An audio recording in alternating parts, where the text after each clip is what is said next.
বিথারি সীমান্তে এক ভারতীয় নাগরিককে আটক করল বিএসএফ। অবৈধভাবে বাংলাদেশ সীমানা পেরিয়ে এদেশে ফিরে আসার সময় বিথারি সীমান্তে 143 নম্বর ব্যাটালিয়নের কর্তব্যরত বিএসএফের জওয়ানরা এক ব্যক্তিকে আটক করে।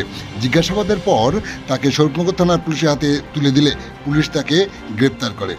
পুলিশ সূত্রে জানা যায়, ওই ব্যক্তি বাংলাদেশ সীমানা পেরিয়ে অবৈধভাবে এদেশে ফিরছিল। তার নাম রাজিবুল গাজী, বাড়ি দমদম এলাকায়। আজ দুপুর 1টা নাগাদ শরীফনগর থানার পুলিশ তাকে পরবর্তী আইনি পদক্ষেপ গ্রহণ করার জন্য বসিরহাট মহকুমা আদালতে পাঠায়। আপনারা দেখছেন সেই সময়কার বিশেষ মুহূর্তের ধারণকৃত ভিডিও চিত্র আজকের শরীফনগর পত্রিকার অনলাইনে। আমাদের সাথে থাকুন, দেখতে থাকুন।